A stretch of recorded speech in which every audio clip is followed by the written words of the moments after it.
Okay. Should we start? Yes, sir. So, a very good morning to all of you. We are starting the webinar on responsibility of stakeholders of earthquake part 2. On 6th of November, we did part 1, where we covered 4 holders, stakeholders of earthquake, and now we go ahead and cover the remaining.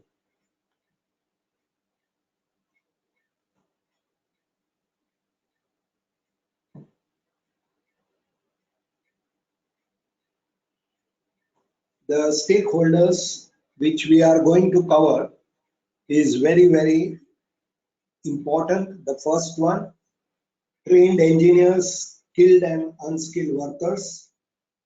Then we move on to the contractor and subcontractor. Then statutory authorities, the government, the corporation, etc. And last but not the least, the purchasers. I will be covering my own journey on how I got trained at the Tata Electric Company's site by a guru called Mr. A.P. Remedios. We also train the skilled and unskilled workers in many ways. Later on, I did a lot of work on training the skilled and unskilled workers when I was with the Ambuja Cement. So we start. Training of engineers, skilled and unskilled workers is very important, but most often neglected or not done at all. Training for all should be such that they develop romance for construction, be it in concrete or steel. So this is a very, very important part of the lecture today, which all of us need to understand. Every worker or supervisor in the project team plays a vital role in QC, and hence it is important that each one is aware of the QC quality control system and inspection stroke checking procedures. Structures constructed by trained workers can safely withstand the earthquake. Of course, provided take care of the design and do an adequate design of the structure. You can see on the photograph, one photograph of our workers as well as engineers at the Tashkent Hotel, and the other one is at the Hiranandani project where Mr. A.P. Remedios is conducting a workshop for skilled and unskilled workers. Concrete and the engineer. This is my photograph when I was doing my graduation and my convocation when I completed my postgraduate. And this is the training and profession dedicated to Mr. Guru Engineer, late Anthony P. Remedios. So these are 3 stages of education where you learn construction and technology. In the academic studies, we do a lot of theoretical studies, and when we are put on the job, this is my first job, a big one, where I started learning concrete In fact, after 8 years of post-graduation.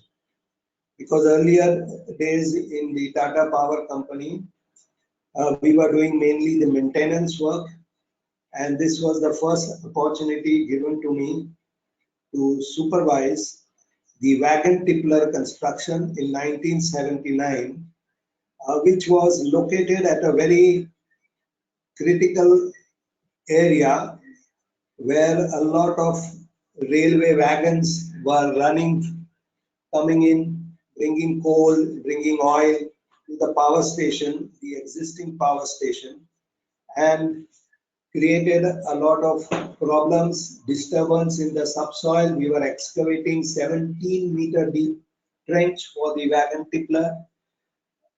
What is a wagon tippler? Wagon people is nothing but the wagon of coal gets unloaded. It carries about 100 tons of coal and it gets unloaded within a few minutes. And it is in a deep trench.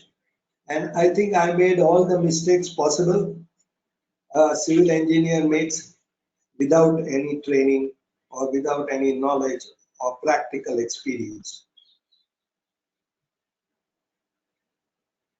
Training is a must, I feel, for all professionals, maybe electrical, mechanical, civil, etc. And I had the advantage of having a guru when I launched into my construction experience in Tata Power Company. This is how I looked in 1980, trim and slim. Now my shape has changed. But I experienced a very good feeling that as a trainer, I too had to learn. Even with a guru on my side, I still had to learn and create a brand of well-trained engineers who used to call themselves Dodiites. Develop good professional relationship with the contracting firms and with the other engineers working on the project. Understanding the advances in concrete to improve the concrete quality was very, very important for me. While I was on the project, every day I experienced learning, and every day some problem would crop up and we had to solve. So simultaneously I had to read a lot. I had to understand concrete much more than what was taught in theoretical classes of IIT Bombay.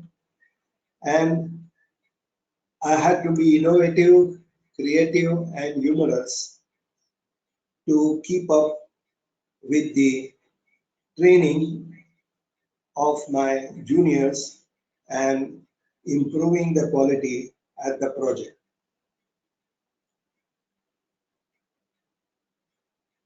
We had published, that is myself and Mr. Remedios, a number of articles in the newspaper those days. So I'm saying gone are those days because today, if we publish such articles, we will have somebody unhappy in the government or something or the other happens and the publishing may get stopped. But my guru was very strong in his technical knowledge and background, and he used to say, no, nothing will happen.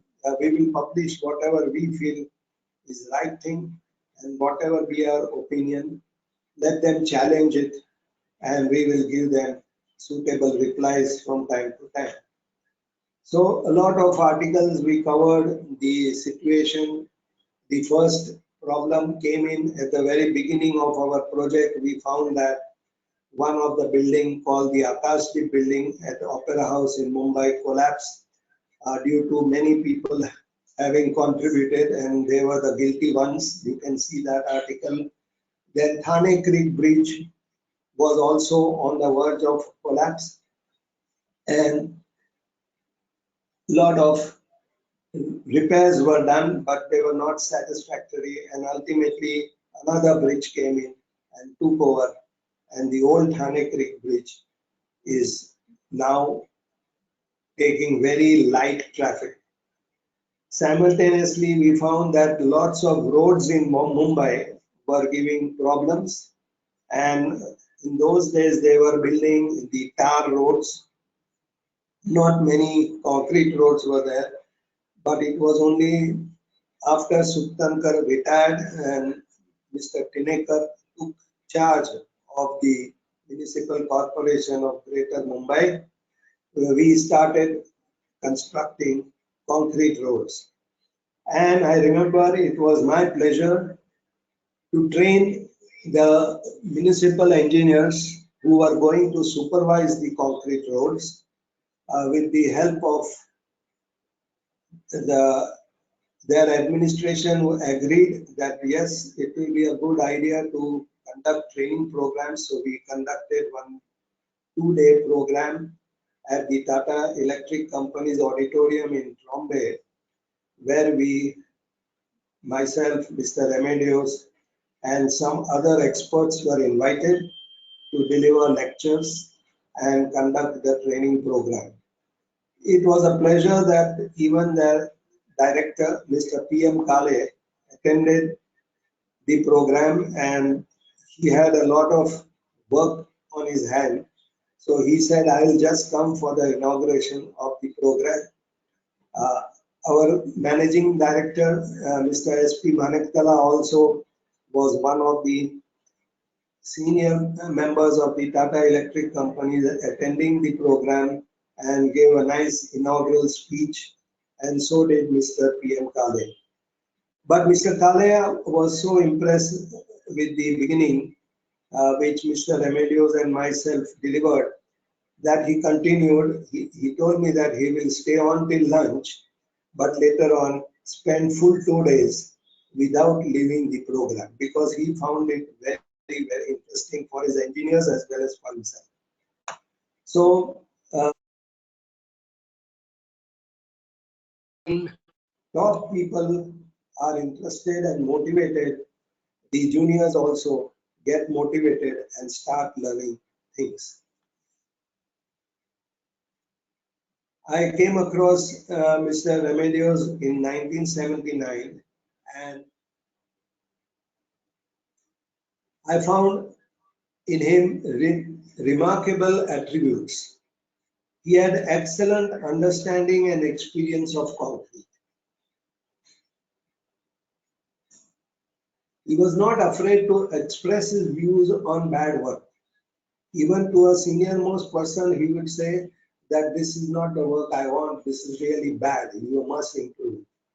Always willing to share his experience. He would never hesitate to share his experience. He was quite open and also will openly discuss what he feels from his experience of the work you have done. He was very encouraging and willing, and he wanted youngsters to learn. Sometimes we had some serious problems on the project, means quality problems. And I used to ring him up late at night because he would be tired and after he comes back from his other training assignments. And he would immediately agree to assist me, help me, and would come to our Tata Electric companies along with me. He used to travel from Dadar to Trombay and give his advice. And he would also discuss with our senior people and also tell them what exactly has gone wrong, and was a great help in on our project, and he used to never charge even a penny at that time. He was highly committed to his profession, there was no doubt about it.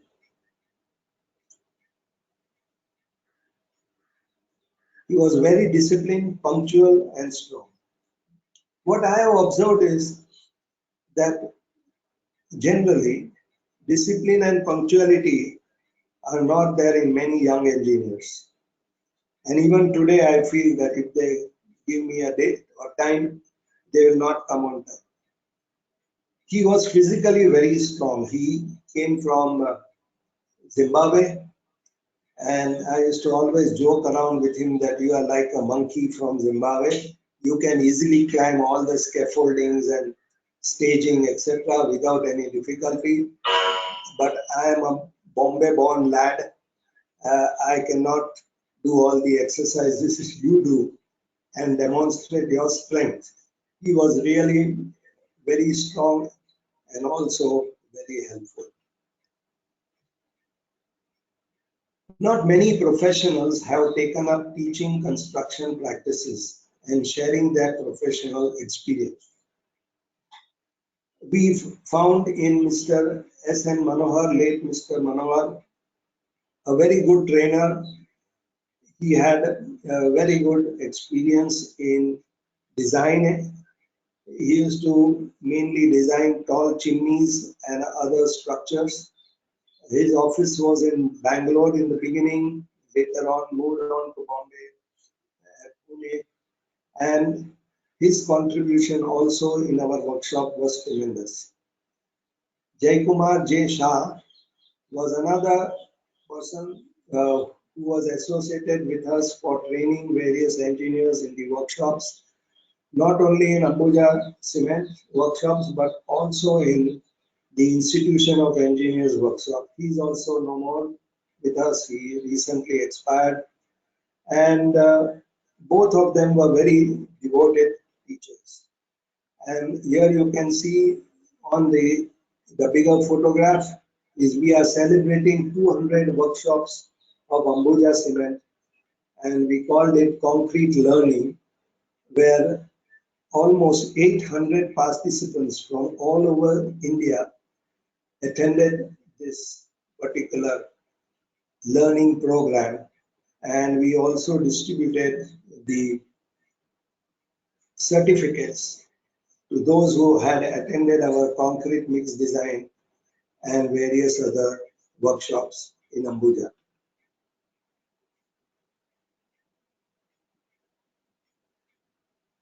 We honored Mr. Remedios on behalf of Ambuja Cement and Indian Concrete Institute as one of the most excellent and devoted trainees we've ever got.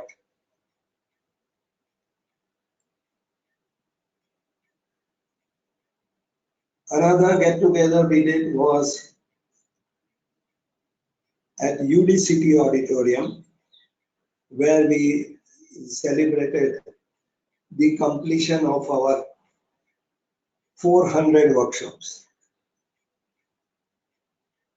And amongst the persons who made it to the auditorium, the most important person for us, Mr. B.T. Ulwala, we used to call the man of courage. He was seriously ill with cancer and he was hospitalized. I asked him whether he would make it to the auditorium. He said, yes, I will come. But he was a little delayed. So when he reached the auditorium, I said, Mr. Mulwala, are you okay? He said, yes, I am okay, but it took me 1 hour to wear my shoes because after a long time I was wearing my shoes. And since I was attending a function, I said, no, I must wear my shoes. And that took me a little longer time. He had swelling on his feet, but he still made it to the auditorium and delivered to the young engineers a beautiful lecture. For more than 45 minutes, he would not stop. And I had to stand behind him and hold him because he was still not very well balanced on the stage. And I used to whisper in his ears, Mr. Mulwala, now it's time for you to take some rest. But this courageous person went on and really gave a very entertaining and humorous lecture. He was an excellent structural engineer, and he had done many water tanks for the army. And it so happened that while he was designing, because it was a turnkey job given by the army, the contractor, the construction company, chief engineer, or I would say even part owner, was Mr. K.P. Batiwala, who was later on our senior consultant at the Tata Electric Companies. He told me that whatever Mr. Unwala was designing was very economical, and we would undoubtedly become the lowest quotation because his designs were very economical. And he was an excellent structural engineer. So I told him, but are these water tanks still standing? So he said, okay, we are now going to Pune to celebrate the 150 years of the COEP, College of Engineering Pune. So I will take you around before we go to the guest house and take some rest. So he said, then he took me down and he showed me the tanks, water tanks designed by Mr. Ulwala, quite a few of them, and they were not leaking, they were not having any signs of deterioration, etc., even though more than 50 years had passed. Mr. Unwala taught me how to be witty and humorous, and he was always appreciative and encouraging, extremely supportive, and a good futuristic outlook he had. And he was the person who used to coordinate between myself and my managing director, and he used to always call Mr. Unwala his conscience keeper.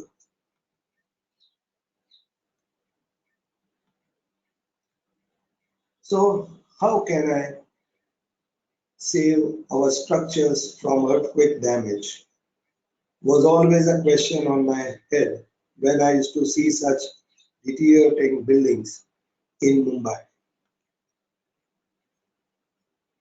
I remember in school and college, concrete had a different meaning.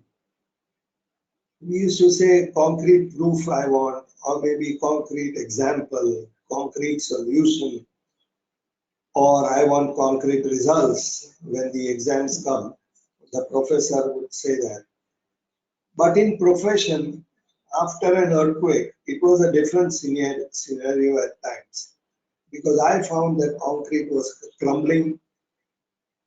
No longer one can say, I want concrete results or concrete proof because concrete looked to be a different material, a very difficult material, especially when one had to face an earthquake or a tsunami of any type. In technical institute, best theories may be taught, but it is in profession that we have to learn best practices. When we go out for the interview, the person who takes your interview say, I'm establishing his present level of knowledge and experience. Now we are fresh engineers when we go for a job, and what experience he sees in our brains, we do not understand.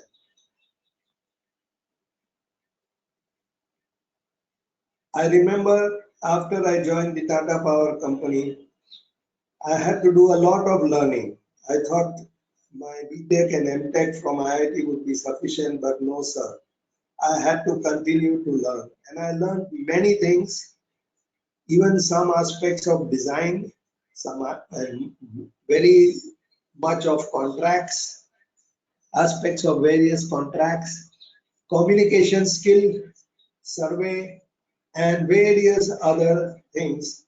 And believe me, after we were through Unit 5 and went to Unit 6, I was given a different assignment along with my quality assurance and quality control. I had to take charge of all the statutory approvals, where I came in touch with a lot of municipal engineers and helped them in their technical work if they were willing to take my help. Just remember, theory guides, but it is the practice which decides. This was a saying I got from some book. I don't remember now. But if you look at the man who's carrying this French lady in his arms, resembling a structure, she is the live load and the bag in her hand is the dead load, and we designed the structures for live load and dead load.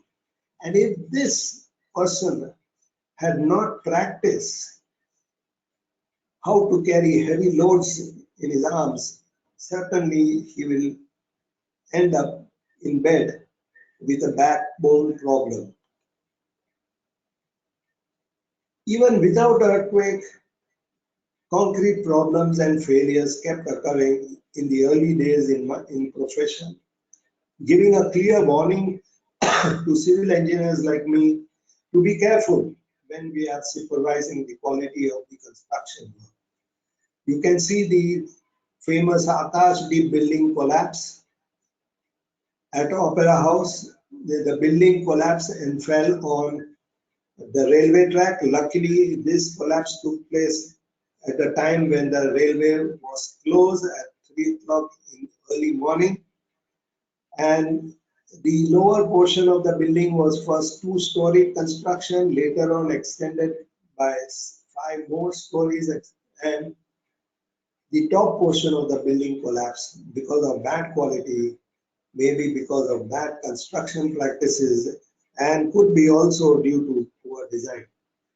So this gave me a scare because I was going to supervise the quality of concrete and assure my management that the quality of the concrete will be good and sustainable and durable. So this was my first scare that I had to really fight every inch of my way into the giving good quality and good quality assurance to the management. There were buildings which were like this, displaying cracks and various defects in construction, and later on, or maybe every year, they were repaired, and the people staying there were put to great nuisance because the repairing was being done round the clock, time in and time out, and with the people staying inside these buildings. Leakage of roof slabs is a common thing which we observe during the monsoon, and these things have to be repaired. Bridges collapsing was another thing which we noticed in and around Mumbai, in Navi Mumbai especially. Many flyovers during construction gave way. One I remember also gave way in Surat, and lot of problems with the structures we were building.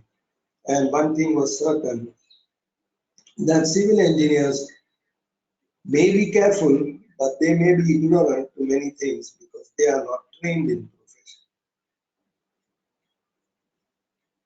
This is a cartoon which we made, and I said romance was short-lived between the engineer and concrete because she died very young. This building collapse was at Amboli Naka, and the building name was Shiv Chandan building, which collapsed at the age of 16. Concrete confuses the graduate engineer for some years in profession. Initially, I remember in my professional life also, we started with 1-4 concrete without considering the grading of the aggregate, the quality of cement, and the quantity of water people add. This holy formula was ultimately thrown out, and we started doing concrete mix design thanks to Mr. Remedios, who gave me the first exposure of concrete mix design. Here you can see the man is having a hearty laugh because he likes this lady, so he has not filled up the gamela, whereas he hates this lady, so he is filling it to the brim or even overflowing. So all these go as 1-4. The mixers also were half bag mixers. In the early days, we used to see contractors bringing them, and the mixers won't mix the concrete properly, and at the end, concrete would be sticking to the mixer drum, and they will take a powder and bang it so badly that the drum goes out of shape. How do you expect this type of a drum to give you satisfactory mix? And also people were using different vessels to add water, and sometimes manually adding water, manually mixing the concrete.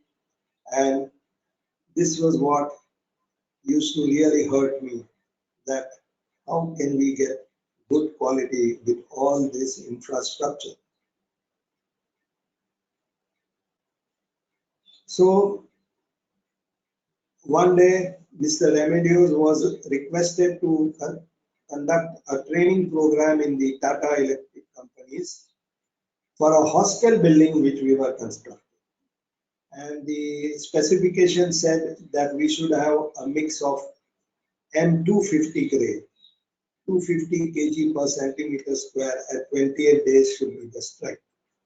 We were used to the 124 concrete, we used to give M200 or M150, but we had not ventured into 250 grade. So Mr. Remedios was invited and he conducted 2-day program at the site itself.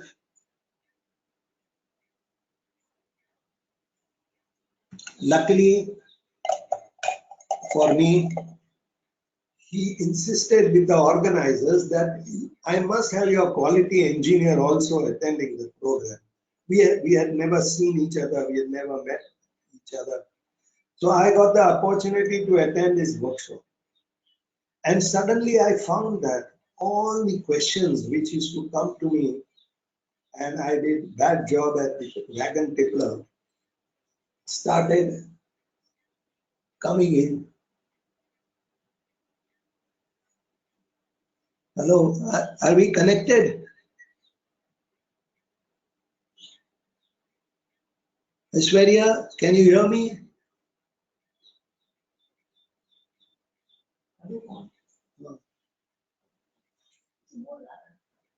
नहीं भागे बोला सुन ये लोग को समझाया Are you connected, Aishwarya? Yes, sir. Huh?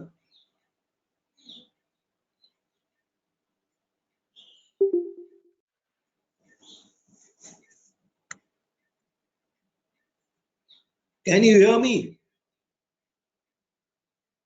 Hello? Shelly, can you hear me? Hello, Aishwarya, can you hear? Can you see and hear both? Huh? So, but can you hear or no? You check and then you call me back, huh? Wait.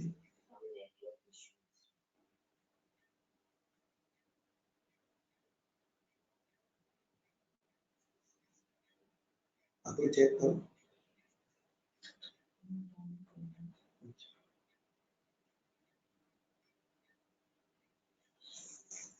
All those who can hear me, we are waiting. Something has gone wrong at the organizer's end.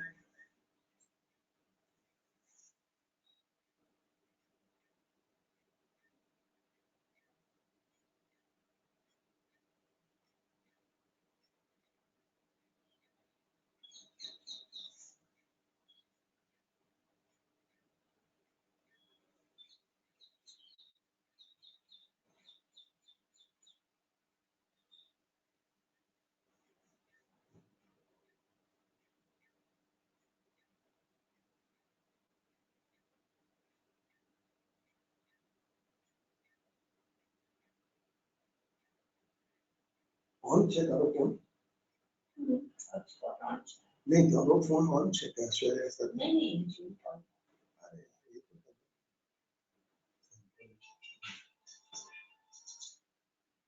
Hello. connected. Okay. Okay. Yes, both sides. Okay. 1 minute. Can you hear me now? Can you hear now, sir?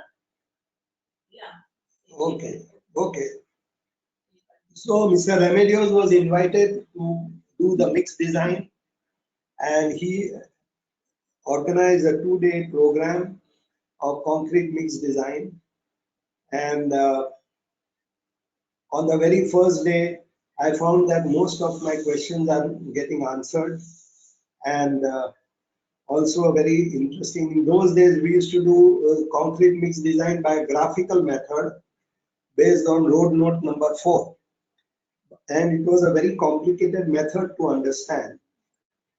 And therefore, after the first day's lectures, I could not get sleep at my place because I was trying to understand all the things what Mr. Remedios had taught us. But I had a lot of queries, so I told him next day morning that I have got a lot of queries, I'm not able to understand certain things. So he says, okay, let me complete the workshop. You attend the second day also, maybe some of the points will get answered and some won't. We will sit together. And then he personally took interest to explain to me all my queries. And I was satisfied but not confident enough to do any mix design based on the method which he had taught us. So I told him that, can you come to the Bombay Unit 5 project and take another workshop? I will also attend again, and thereafter I will be able to stand on my feet and do the mix design myself. And he obliged, he came, of course, he was reimbursed for the workshop which he conducted. Very interesting. Many contractors, engineers also joined in, and maybe we had a crowd of about 50, 60 engineers attending this program. And in my opinion, it was quite a success because everyone now understood what is quality of concrete and how difficult it is to get. And unless everyone cooperates, it will not be possible to have good quality control and quality assurance. So ultimately, I found a cupid for my romance with construction. Hands-on experience, urge to learn, and the support of the guru who had answered all my queries were and then the lessons I will now cover, which were taught by Mr. Remedios, and later on I continued this particular training also. Well, Trombay Unit 5 and 6 were posing very big challenge. And the bigger challenge was the quality control and quality assurance on the project. All the best contractors in the country were contributing to this project. When I say contractors, means civil contractors. And I found that after taking a bit of training from Mr. Remedios, that even the best of the best contractors were not up to the mark to give quality assurance and quality control. Very much one thing. Organizer is experiencing technical difficulty. Unless the organizer joins, the webinar will end in 16 minutes.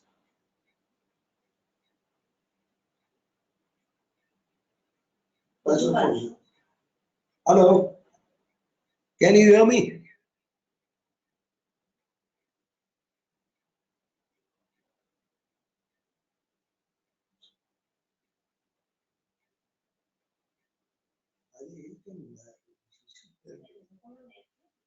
But they should tell me.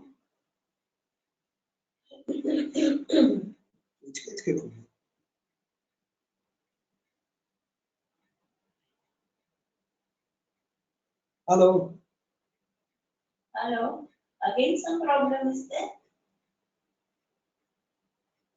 Continue because you are getting some message that organizers Are facing a are problem. facing a problem, something like that. Right? You can hear, no? Okay. Okay. Carry on. We had tall chimneys to be constructed, and the one which you see here is a 275-meter tall chimney being in progress for unit number 6.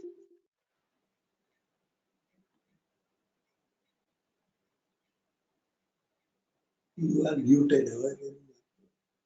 Can you hear me? Hello? Yes, sir, we can hear you. Okay. And this is the 150-meter tall chimney which was completed in unit number 5. In unit number 5, pumped concrete was introduced in India for the first time. So we had to learn the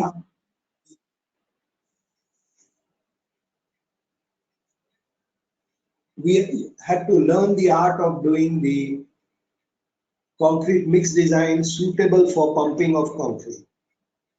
And of course, once the fundamentals were given to us by Mr. Remedios, it was not very difficult to design mixes for concrete pump also.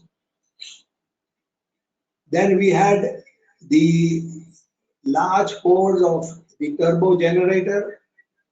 The turbo generator unit number 5 gave us a lot of problems. We learned from our mistakes, corrected all of them, and did a very good job when we did the temperature control concrete for Trombay unit number 6 PG deck.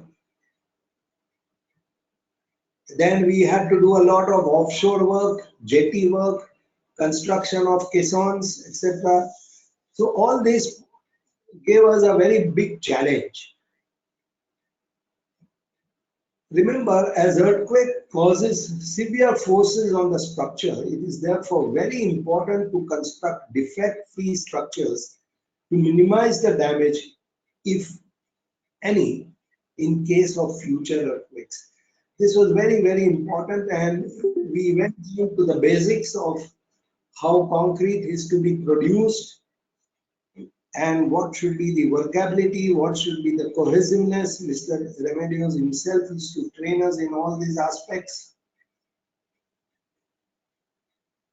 Initially, from my bad experience as a wagon tippler, I found that concrete mix design is a very, very important thing, and its application on the site is to be very clearly understood by the civil engineer. Hello.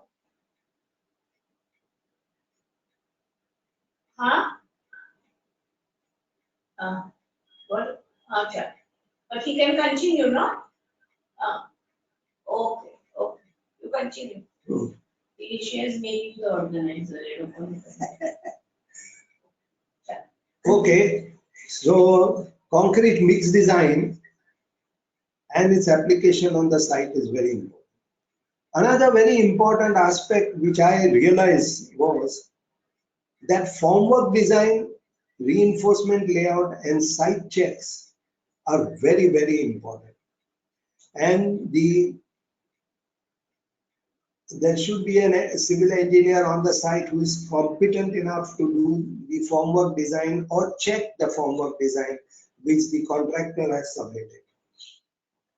Importance of workability and its relation to water cement ratio, minimum cement content and maximum water cement ratio for durability were all illustrated in the revised IS 456 and had to be strictly followed.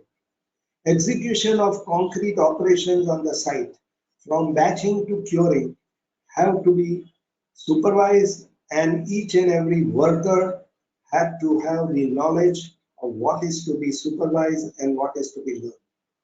I remember when I had sufficient experience on the site, and I used to take rounds and see some junior engineers on the site, and I would ask them a very simple question: what are you supervising? They just looked at my face. Then I realized that we have not provided adequate guidelines for checking each and every step of concrete making by the young engineer.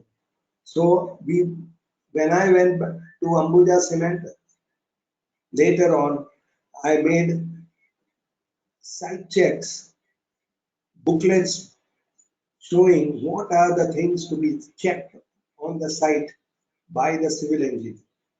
And those came in very handy to all our customers as well as to various people who are working in the field. Good workability and cohesiveness helps to mold concrete in the desired shape and good finish which the engineer wants. If you give a simple analogy, just as a young child has to be given good education, which helps the proper character molding of the child, young concrete has to have good workability and also have to have good cohesiveness so that it can be placed and compacted properly in the formwork. Segregation is another very important aspect and has to be controlled or almost you can say zeroed down to give perfect concrete. And segregation, what is segregation of concrete? Concrete is a mix of coarse and fine materials. The fine materials could be sand, cement, maybe cement substitutes, and the coarse material will be naturally the coarse aggregates. When concrete is placed haphazardly and it hits the reinforcement steel and the formwork, then it segregates. The mortar or the finer material stick to the bars and formwork, while the coarser material fall below without the finer material. That is called segregation. I compare segregation with human beings also. Segregation lands up in divorce of two human beings who don't see eye to eye, or poor understanding between the woman and the man who are married. Same thing happens in concrete also.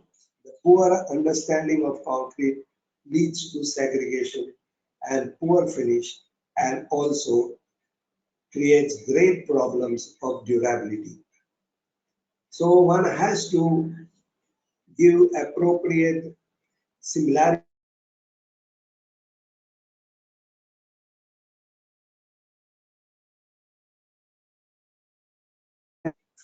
for earthquake forces. Control of water cement ratio is very important for development of strength and durability. It is not only for earthquake forces, it is for concrete itself that this is important. But when there is an extra force of earthquake, which is not catered to in the design, then water to cement ratio plays a more important role. With low water cement ratio, it is possible to achieve required workability and durability. Many times people feel that high water cement ratio means, sorry, high workability means high water cement ratio, not good for durability. But no, it is not so. Even with high water cement ratio, or what we call as the self-compacting concrete, the consistency of the mix is very high, but still it is made from a very low water to cement ratio. And therefore, it will give the advantage of good workability as well as good durability. If the mix is cohesive, then it will not easily segregate. If the mix is not cohesive, it will segregate and create honeycombing and various other problems of durability at a later stage. Good workability is important for proper compaction of dense concrete. Well, this is a very, very important aspect which people must understand. Essence of concrete mix design are water cement ratio, cohesiveness, and workability. So you have to take care of all these aspects when you do the concrete mix design. You should understand where the structure will be ultimately placed, in what type of environment. So you have to make sure that the mix is done properly with a proper water cement ratio and various other requirements.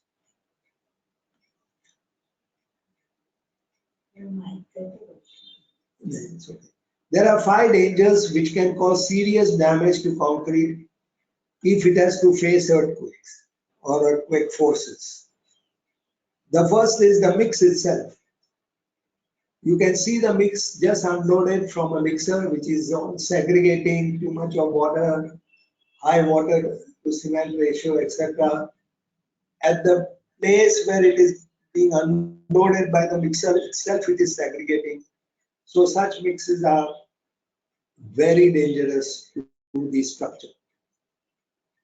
Then the beam column junctions are very vulnerable because they are densely reinforced, and if they are densely reinforced, it is very difficult to compact using a needle vibrator, and also results in segregation of the mix when it is being poured and compacted. Poor construction joint. Many a times in the rural areas especially, but it's also done in urban areas also, the end stopper is not good. As a result, the worker, if he has to stop the concrete in the beam, does not vibrate the fag end of the beam, and that concrete is badly honeycombed, and later on when it set hard, you continue the concreting next day, removing and not putting the end stopper is a danger to the concrete because it will be porous and it will have serious attacks from the environment, and it's likely to be very poor in durability. What we say as coal joint, when one portion is cast and then you place the other portion on the top without proper vibration, without proper bonding, then that particular joint also will cause the water or the chemicals from outside to enter your concrete and start attacking the steel.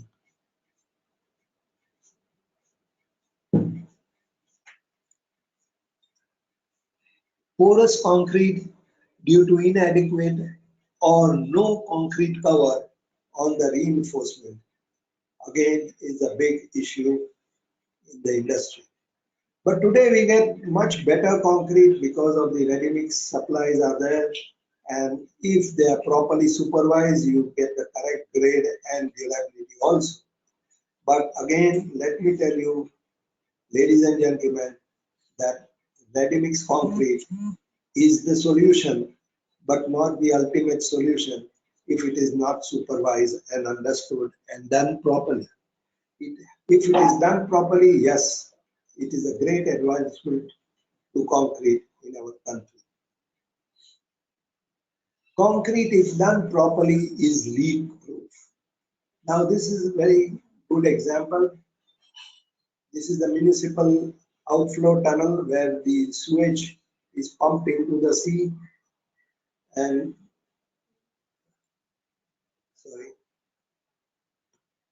and it is made from precast blocks.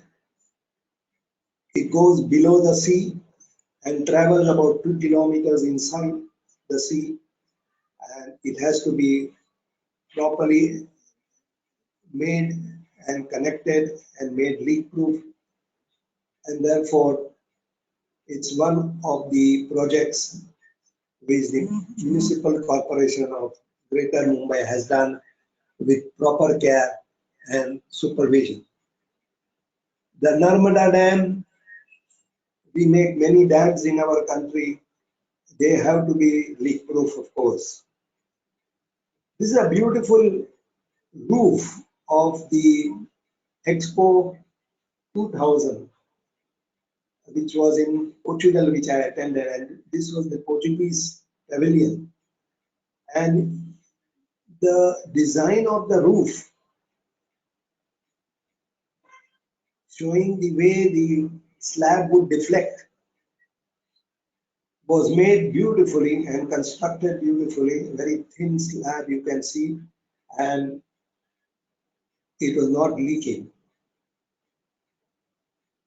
The caisson which we did for unit number 5 and unit number 6, because these are excellent foundations for the cooling water pump house, which were made. They had to be cast in the naval dry dock and then tugged along the Mumbai shoreline and brought to Trombay, where they were sunk, and on the top of them we had constructed the pump house.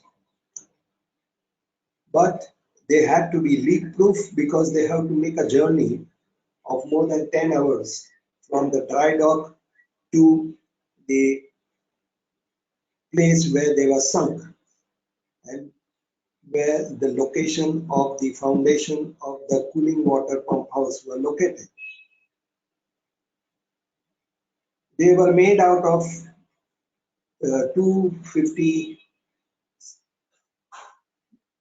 centimeter thick walls, and out of using this grade of concrete was again 250 grade only. In the earlier days, we used to never make 40 grade concrete when these particular structures were constructed. So 25 grade concrete was the maximum, and we had to ensure that they are all leak proof. And because while towing them to the destination where the pump house foundations would be done, it took 10 hours, and if the water enters the caisson, then it will sink at a place where it is not desired and would land up with great obstruction in the sea, where large steamers are going or moving up and down and getting anchored at the Bombay harbor. This is one big example of leak-proof basement construction done of Hiranandani Hospital at Powai. And this was possible without any waterproofing treatment. It was just done out of good concrete. Mr. Remedios wanted to demonstrate that good concrete does not need waterproofing.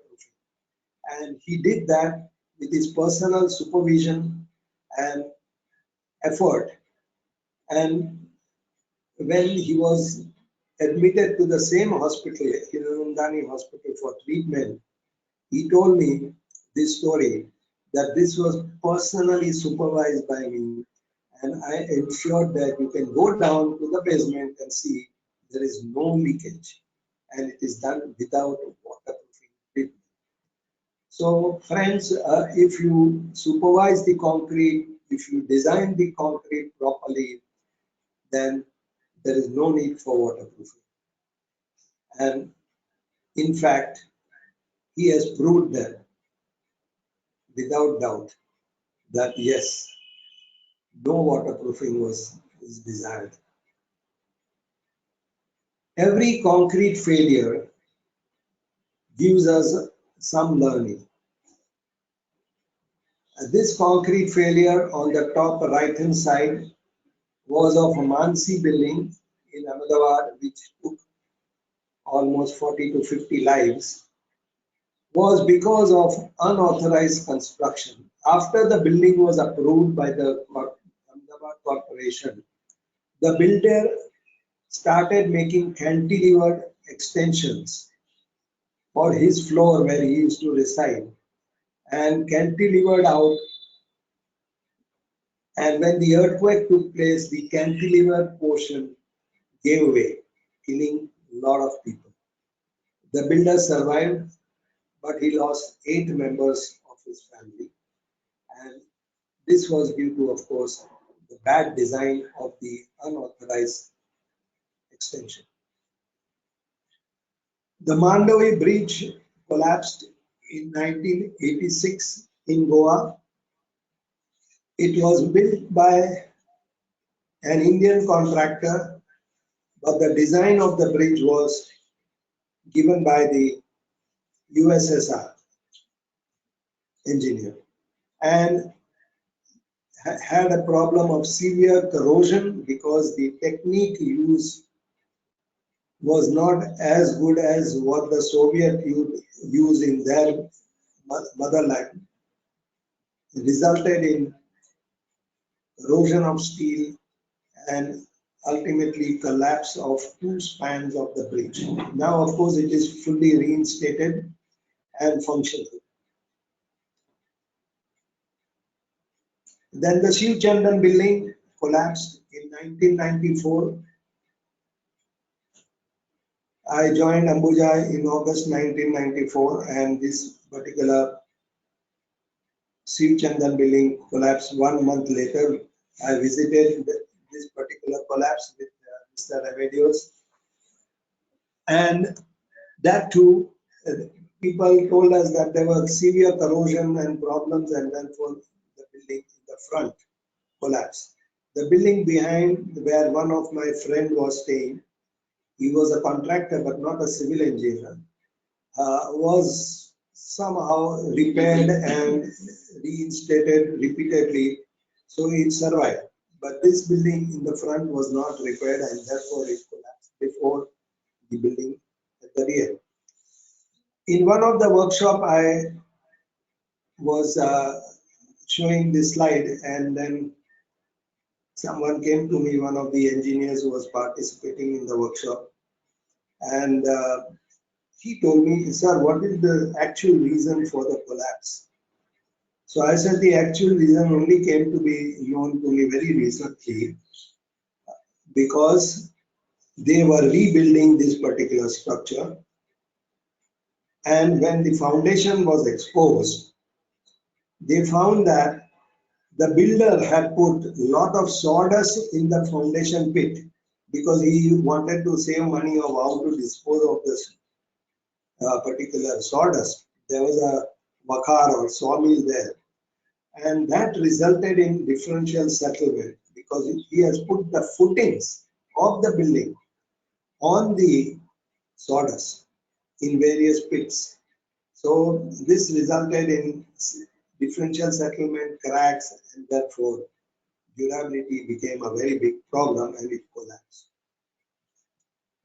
Akashdeep building I already covered in my earlier slide. It collapsed in August 1983. This particular flyover collapsed during the Asian Games in Delhi. And of course, there was a big scam also, which was exposed by the media. Now, when such collapses occur, due to the quality of the product or concrete not being up to the standard, safety is gone, profits of the contractor or anyone involved in this are gone. And when you are building infrastructure in the capital of India, the public image of civil engineer also goes down because of such collapse. And the ultimate effect is you spend more time and money to build another bridge to replace this bridge or flyover which collapsed. So when speed and economy are given undue importance, bad quality is the result. And not only economy, because later on there was a scam that somebody pocketed a lot of money and therefore quality must have gone to dogs. Bharat Ratna Vishwasaraya, who had a very long and durable life of more than 102 years, used to say, if something is worth doing, it is worth doing well. And his another saying is, the engineer is a link between the inventor and the public. And he was a he's the only Bharat Ratna civil engineer of our country who had contributed very highly to the development of civil engineers in our country.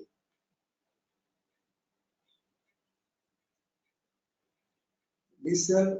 Remedios has a different version of this particular saying. He says if something can go wrong, it will go wrong. So it has to be corrected. If you don't correct it, it will go wrong. And he had developed a mock-up room at Hiranandani site at Powai, where he made lots of modular systems so that it becomes proof, skill proof. Even if the worker is less skilled and he works on all the modular systems, he will still do a better job than otherwise. So that was called a mock-up room, and he used to conduct training.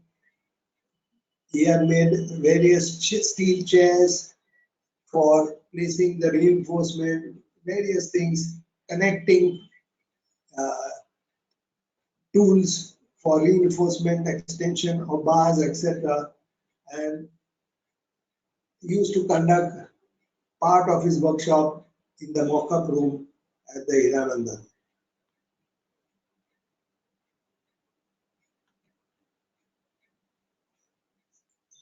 I quote him, he used to say, our brilliant graduate civil engineers need a formal practical apprentice training and later on hands-on experience.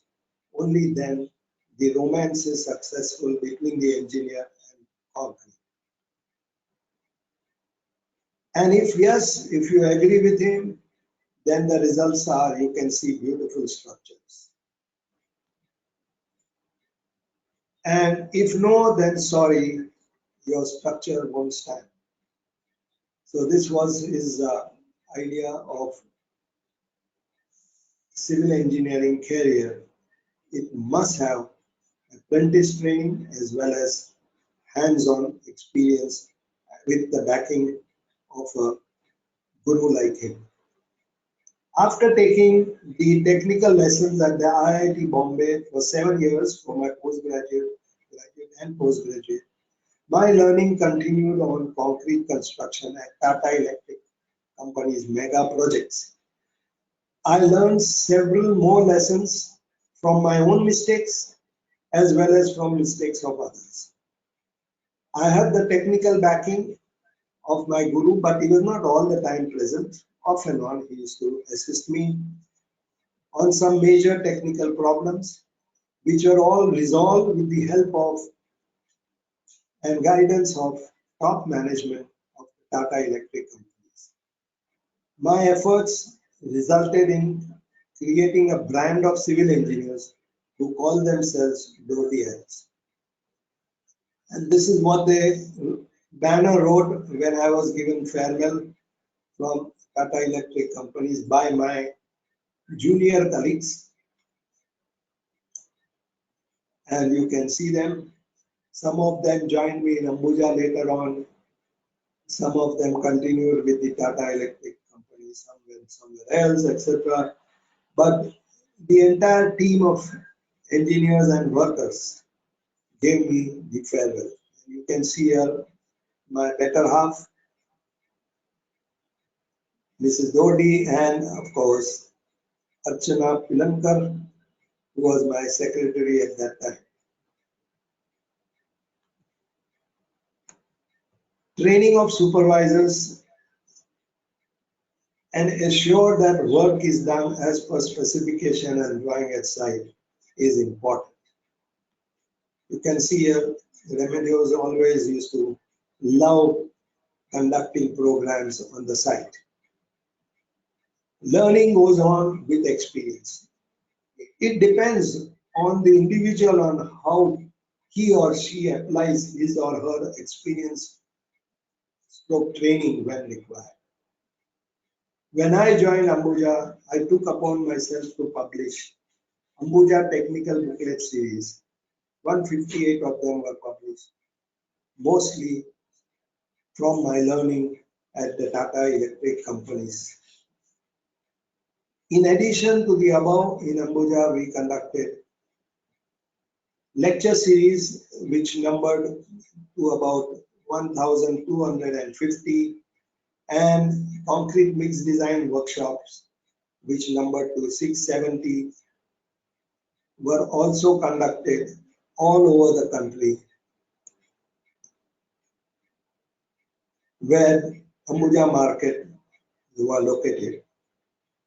Mr. B.T. Inwala and top Ambuja management encouraged me to conduct the above activities free of cost for all professionals. Even sometimes students used to attend and consumers. Many still remember and appreciate this work. So I was, after 21 years service, given again a farewell at the Ambuja Cement. Learnings of 500 megawatt project helped me in teaching quality construction to professionals and consumers of cement. Some publications we did on earthquake, 5 of them, 4 of them on earthquake and 1 on tsunami. And this came very useful to the professionals based on the experience of the failures which we saw in the Bhuj earthquake. Thereafter, my journey continued further for a short period of 3 years after 42 years of corporate experience. My alma mater invited me to be an adjunct professor in civil department. The head of the civil department wanted to start a new postgraduate course of construction management and technology and wanted inputs on various topics like quality, safety, equipment based on my field experience on large projects. I enjoyed this assignment to teach young generation of brilliant civil engineers. The students called me a legend. And when they gave a farewell, it was something like this.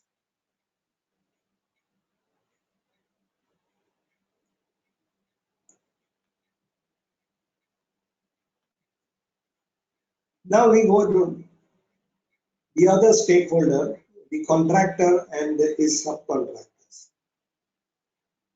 The function of the contractor is to construct the structure based on approved drawings and specifications under the supervision of the engineer. The contractor has preferences. Of course, first he wants profits. Second, he may try to cut corners, so he wants economy. Then comes speed, he wants to do the job fast. And quality is ultimately the fourth preference.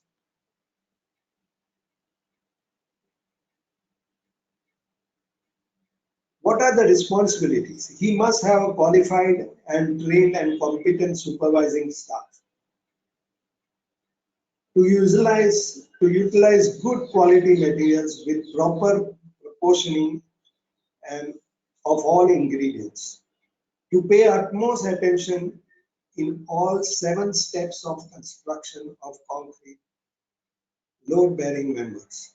To construct all structural members, bearing in mind that earthquake can occur at any time during the lifetime of the structure. So these are his responsibilities. Now, I think I've shown this slide earlier also in correct steps for concrete making lecture. but I will repeat it today again, because what are the 7 steps which the engineer has to take? I compare it with the 7 vows a person, a human being, has to take when he gets married, when he or she gets married. So that is called Saptapadi, or the 7 pledges. So we also in civil engineering have to take 7 pledges. The first is batching.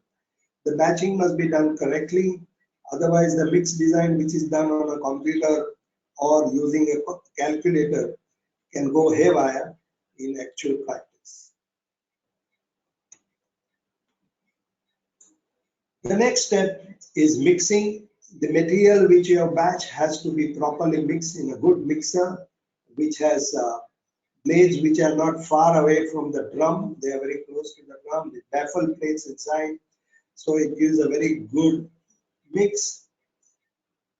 Nowadays, modern mixers have come, like the pan mixer, the shaft mixer, etc., which are very efficient. They can mix 1, 2, or even 3 cubic meters of concrete in one go.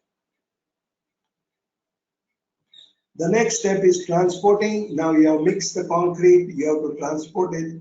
So you must make sure that the mix is carried as fast as possible so that it doesn't harden and gives enough time for the next steps to be conducted, as well as while transporting, the mix should not segregate.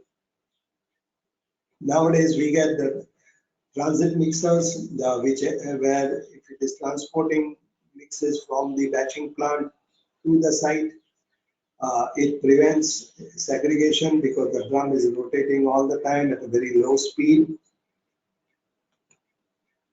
After transportation comes the placing. This is a very, very important step. This is an irreversible step, because if you place your concrete in a wrong manner, you land up with honeycomb concrete. The concrete has to be placed from a height not more than 1.5 meters, because otherwise, due to the gravitational force, the concrete will get segregated. The concrete must not hit any obstruction of reinforcement or formwork, causing segregation. Then we have the next step, that is compaction.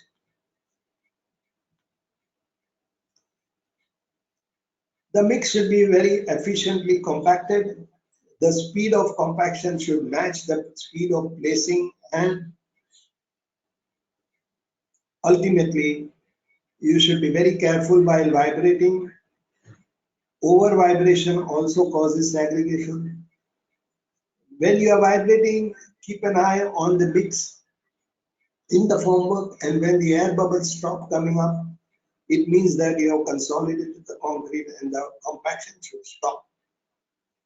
Many a times over vibration can cause water to come up and the heavier material to settle down, leaving a weak layer on the top of concrete or the cover, which can result in formation of cracks if not handled properly. So you should have a panja which you can rake the concrete and bring up the coarser material when the mason is finishing the concrete.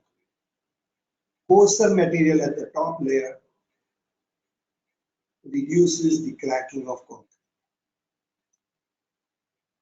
And the last step of concrete making is curing.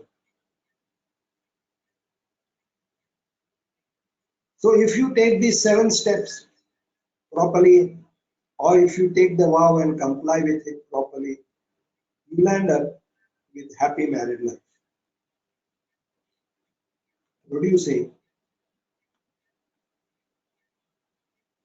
good structures. Now, just to give you an idea, because most of you who are married for a long time may have forgotten the vows you have taken during the marriage, because the fire was put off and the fire in your heart also was done. So the first is step or the vow which you take is gain livelihood. The next vow you take is strength, physical, mental, and spiritual.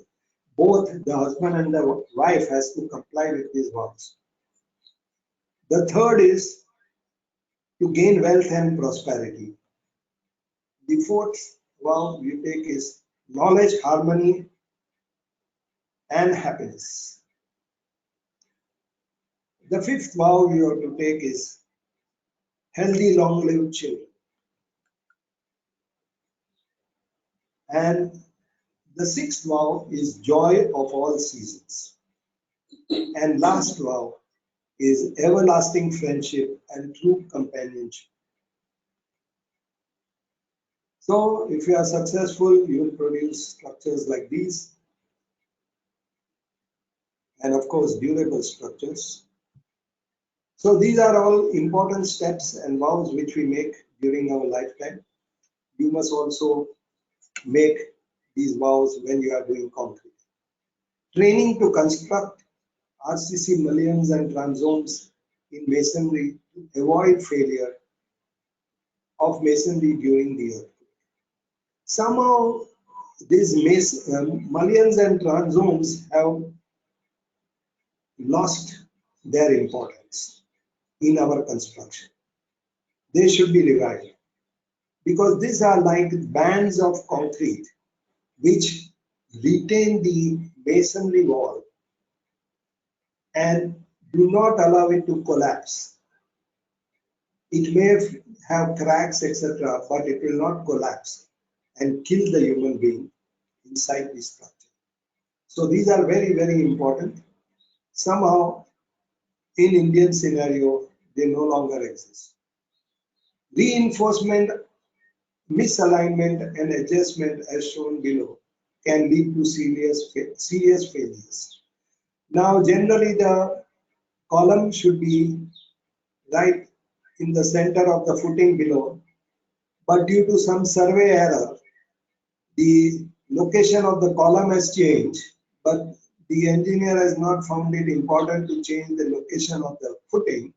So now it is eccentrically loaded.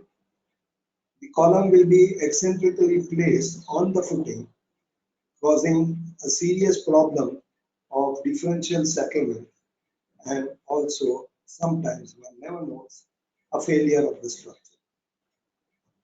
It is very, very important that the cross ties are placed correctly in the transverse reinforcement in column, and the hooks which we generally only give 90 degrees should be always 135 degree, because then they anchor into the concrete properly, and should in case there are shear stresses coming in, they will not open up and lead to the failure of the column.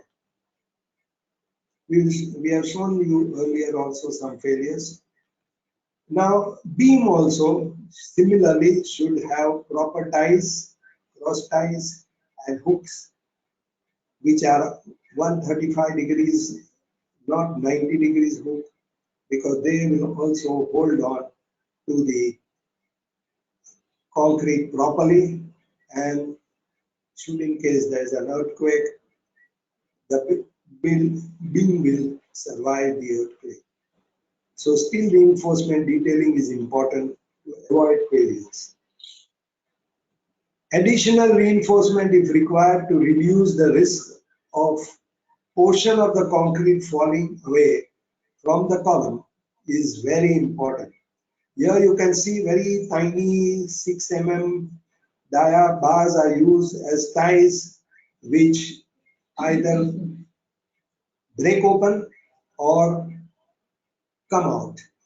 So spacing of the transverse reinforcement should not exceed 1/4 of the minimum member dimension. This helps concrete confinement. Here you can see the column has failed because the ties have not performed properly. They were either of smaller diameter or made out of inferior quality steel. During the earthquake, the structure undergoes inelastic deformation, resulting in tensile stresses in reinforcement approaching the tensile strength of the reinforcement. So the tension in the concrete columns are so high that they can approach the tensile strength of the bars or the reinforcement and cause a failure. Unsatisfactory detailing, the widely spaced hoops with 90-degree instead of 135-degree bends in the bars are dangerous. This photograph was taken after the 1999 earthquake in Turkey. One more earthquake was there recently in Turkey. Again, we saw same type of collapses. Anchorage of beam bars in the external joints is very important. So the code gives you all the types of reinforcement detailing very clearly, and if you have to avoid a failure, then you must follow all those details threadbare.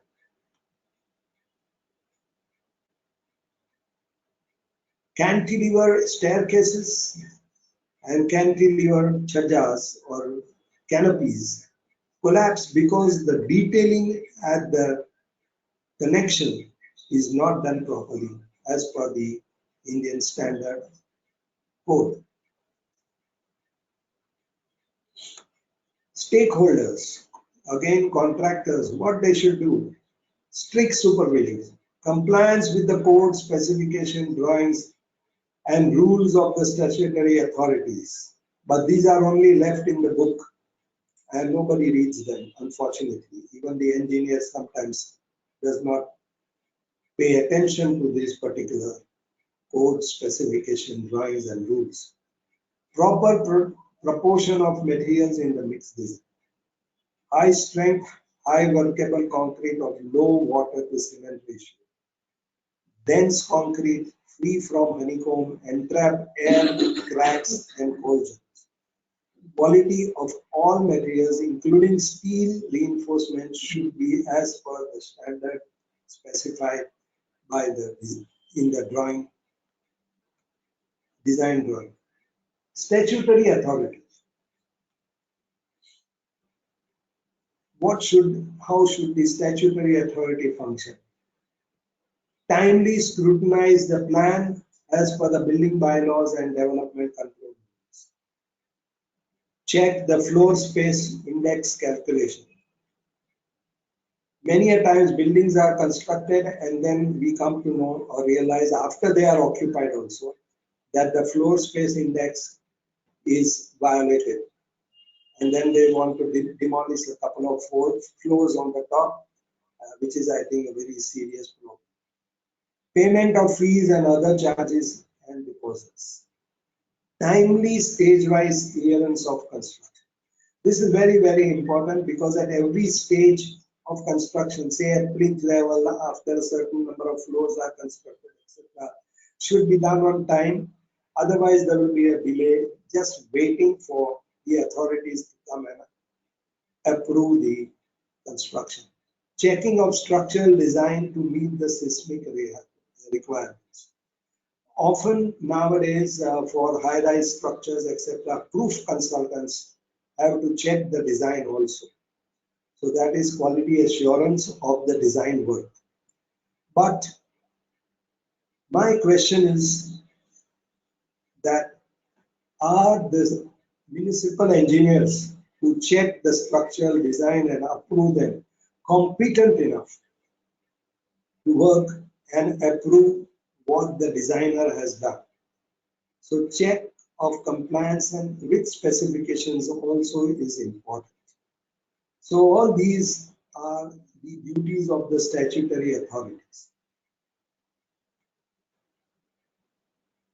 Their engineers and inspectors should be competent enough to approve the building plans, certify the structural calculations, and finally certify the completion of the building. provide adequate open spaces between the building is very, very important. Because many a times we have observed in cramped areas, one building falls and it knocks off the other. Sometimes different stages of failure you see at one location. Is it due to quality? Is it due to some other reason? Or is it due to poor supervision, etc.? Is to be seen. Seeing is believing, and this building believes so, so it is trying to come into the photograph by tilting itself. Unauthorized structural addition, you can see here, this is an unauthorized structural addition done to the building which has collapsed or badly got damaged. Unauthorized modifications often people do. Here, the problem of the one of the occupant was that when he used to bring his vehicle inside, the carrier on the top of the Jeep would hit the beam. So he decided one day to chip off the beam bottom. Can you imagine? Bottom is removed, and this is a 7-story building on top of this parking basement. And now, if an earthquake occurs, this beam will definitely fail, causing a very serious failure to other parts of the structure also. The detailing is long here. You can see no reinforcement, but completely cluttered and cramped electrical conduits in one of the shear walls of the lift shaft, which are not covered properly with concrete also. This is a serious mistake. One building called Fulham Chambers collapsed somewhere again in 1994, and the 6th and the 7th floor were being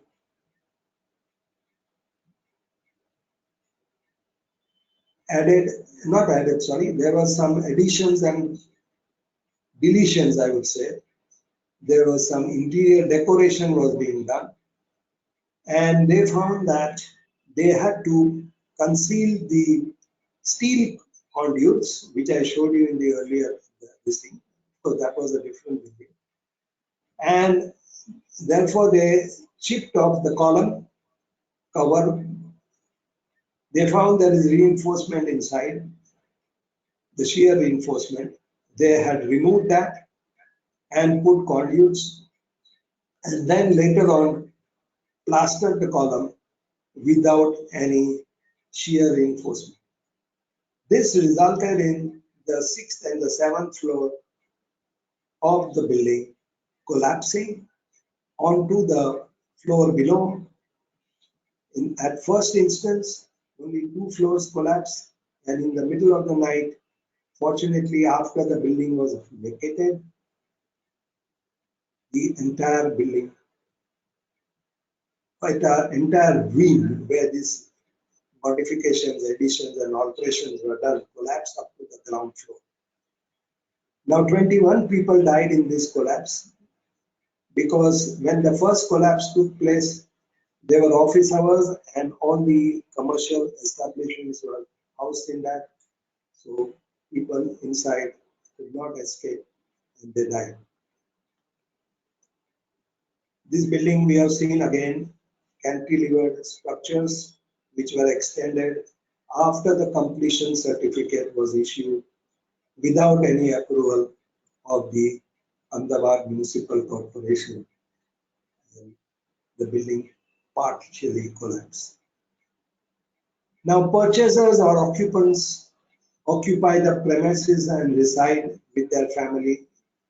So what are the important things they should look at? Preferences. What is their preference? They want cost as a preference, the location preference, if there is a temple or there is school or college close by, or the building should look architecturally very good, that is the appearance. His second preferences are reputation of the contractor or the builder, how good he is, etc. plans and layout of the building, how convenient the flat is located and what are the plans and how it is located, etc. Locational convenience, whether it is closer to the temple or the school or the college or the post office or whatever utilities he wants, or maybe his office location. His last preferences are whether the structure is adequately designed and safe against earthquakes. Very rarely people go into this reference. Specification and quality of RCC construction. Whether the structure was well designed and or supervised during the construction. Actually, the preferences should be reversed.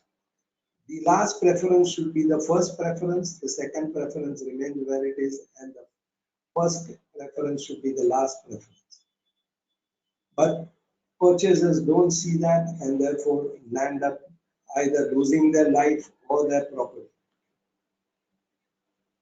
Whether rich or poor, common man suffers.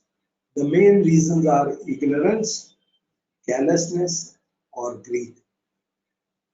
And all these are attributable to each and every stakeholder in the earthquake.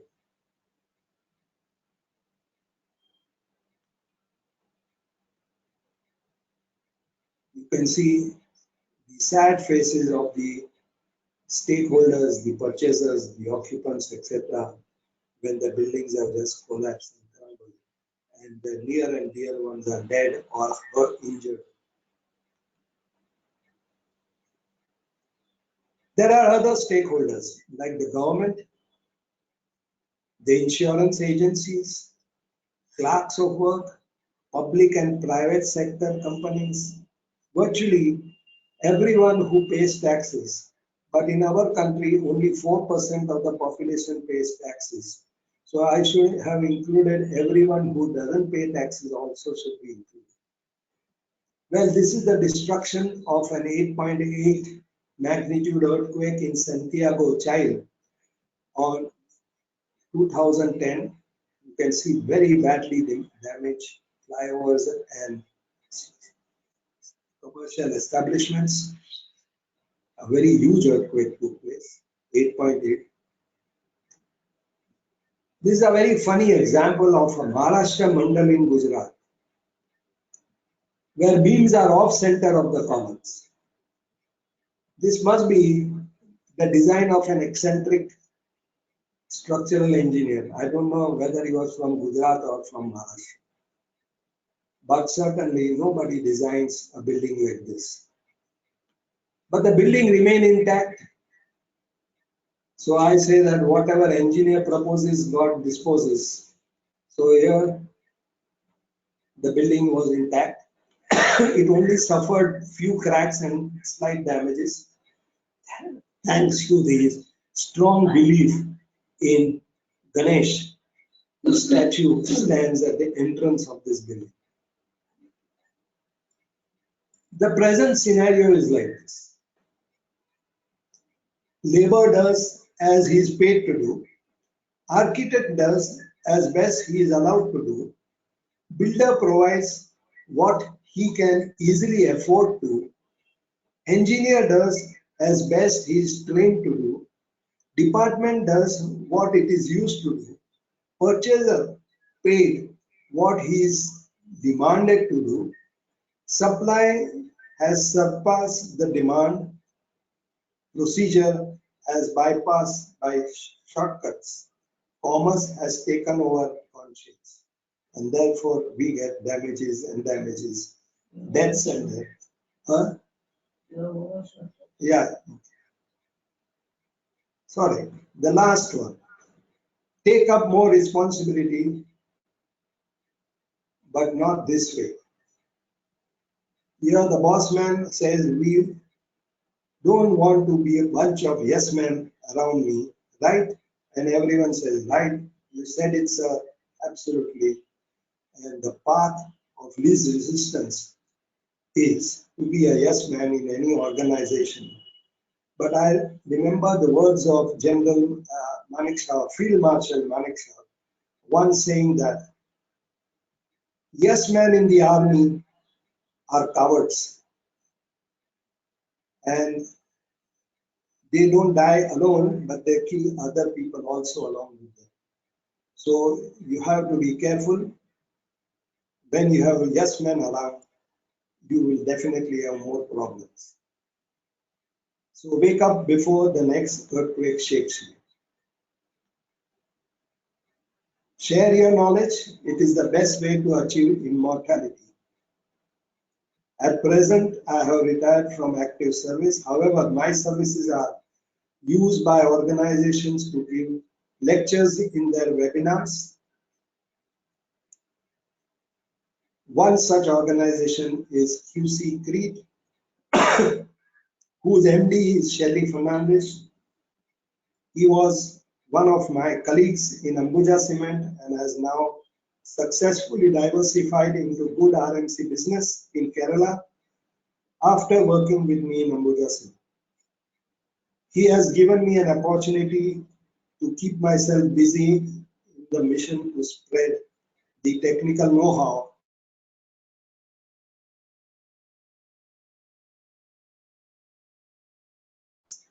I thank him.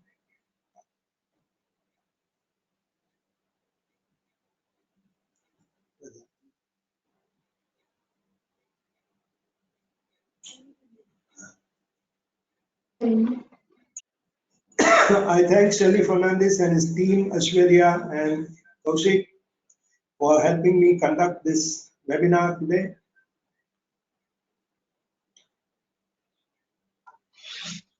I thank my wife for giving me guidance and all participants for your presence and good wishes.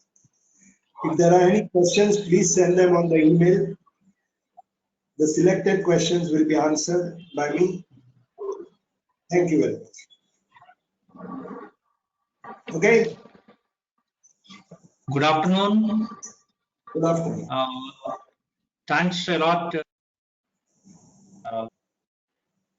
and lecture and information on earthquake related issues and Qcrete India Private Limited for participating in this webinar on a Saturday. I wish you all the best, and any questions are there, you can send to Dordi sir, or you can send to Shelly Fernandez, our MD.